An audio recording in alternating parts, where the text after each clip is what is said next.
bagay. Una, verse 4. Mga magulang, huwag kayong gumawa ng mga bagay na ikagagalit ng inyong mga anak. Dili di ay ang mga magulang dili di ay maging dapat di ay karaganing dili siya magbuhat or dili siya mag-intentional lang magbuhat kung karaganing bagay na ikasuko or kalain sa iyang anak. Halimbawa na lang, ang tatay na gubog-gubog. Diba? Minsan kung ang anak, magdabog-dabog na lang, sige na lang yaw-yaw sa papa na, sige lang magagubog-gubog, puwit pa. Sige na lang wala natin makaon, wala natin, usaon na lang itong kaon na ani. Muna nga magulang po, mag-away na lang po. Muna siyang ginayong dalihan, dili day magbuhat po. Dili maayo ang magulang kasi pwedeng ikapahamak sa anak.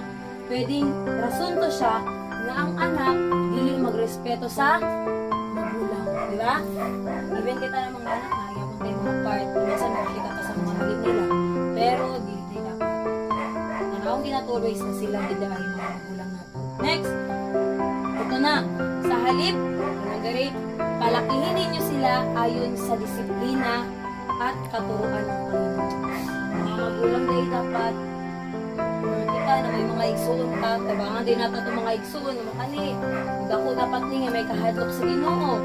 Kita, number one food, kita, mga bata, kailangan di ay, ako tayo tanana sa Ginoo. Pero una, sa magulang din na magsugot.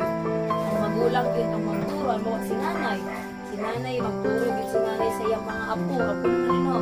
Si nanay magturo si nanay sa mga apo niya, na word of God Jude, mag-pray yun always, nanay kasi umagit tong word of God na palakihin yun, palakihin sila nga naagin sa katuruan sa Ginoo. Para pag ako nila, hindi sila rin. Kapag ako, example na lang yung ako kung Igsoon, si Yuson, no? Si Yuson Jod, salamat yung sa Ginoo kasi kapag siya puro kanta-kanta sa mga worship song, anak, nalingag yun na rin na, kanina bata na naman, masanay yun na siya mga worship song, ang pyramids, hindi na siya gusto magkanta-kanta o mga wordy song, malaking siya, ibad yan, magkananak siya, pati mga bad words, muna nindot yun kayo sa anak, napadaklo yun sila na nasa no? So, kato mga igsoon, una, sa mga bata, kita, mga anak, mga nire-respeto na mga magulang. Amen. Hindi ko nato pero may naputos siya ng Diyos. Ha? Naputos siya ng Diyos, nakasaad sa Biblia, nire-respeto nato sila, may order nato sila. Next, ang sa mga magulang, kailangan, kita po yung mga igsoon, kailangan na may maging good influence sa mga sa anak, or sa mga apo, or sa atong mga igsoon. No? So, lang ang ulong sa Ginoo, pagpalawang mo doon ang ulong niya. Amen. Pwede ba tayo mag-lukod? Pinaka-God. Hallelujah, Father God in heaven. Dalay mo mga Lord sa walay katapusan. Salamat sa iyong tulong, Lord. Amen. Sa amin ka na ano na mo yung tulong. Una, Lord, sa mga bata, mga anak. Mag-respeto mo, Lord God, sa mga ginikanan. Magsunod sa mga ginikanan, Lord. Magkabangin sa ilang mga kagutot, Lord God, nakangay sa mga tabangan. Anagya po, Lord God, sa nila nanay, magkaiusa sila diri, Father God, kanunay ang tulong mo na Lord God, sila mga bata, Lord God, sunod sila, Father God, sila nanay, padako din nilang mga apo, Lord, na naaka sa ilaha, ikaw ang mga sa ilaha, Lord, na ipulong ni mo, na yung mga kalooban ni mo, Lord God, mga disiplina ni mo, Lord God, na sa ilahang kalagitnaan, Father God. Thank you, Lord, pagpalain niyo po ang bawat isa sa amin, kami ng mga nakatanggap ng salita ko. Bago ito ng buhay namin, Panginoon, sa araw-araw. In Jesus' name, Amen. Amen. Na, sa halip, palakihin niyo sila ayon sa disiplina at katuruan ng Panginoon. So, verse 1, ang ingon din no, una sa mga anak.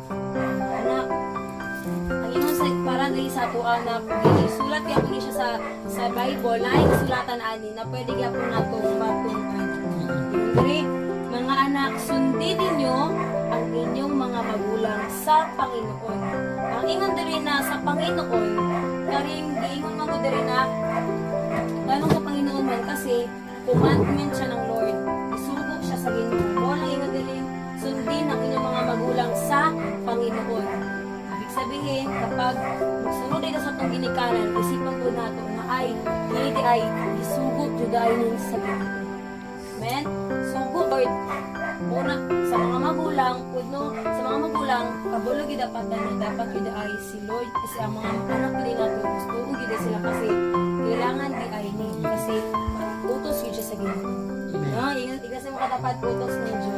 Okay, verse 2, ingon diri, igalang mo ang iyong ama at ina.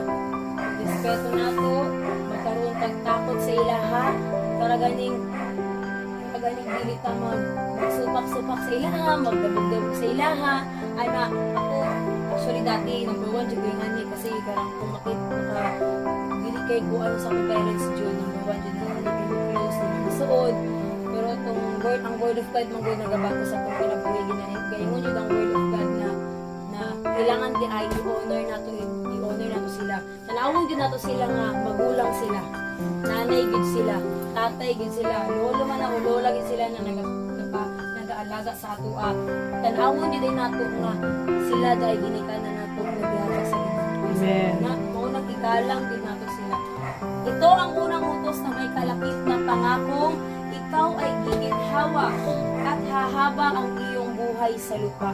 Pero itong mga igsoon, nag-iingon rin na naaday pangako. No?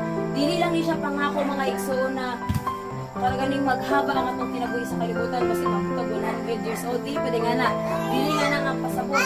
Kundi, kapag nagatumanday ta sa atong mga ginikanan, no? Kita na mga anak, kita na ay pag tumanday ta sa ilaha, number 1 di ay naaday itay pangako na magawat gikan sa Ginoo. Maging maayo matiwasay nato ang relasyon sa ilaha, panimalay nato dili gubot, no? Minsan nakaranas dili gubot ang pamilya, di ba?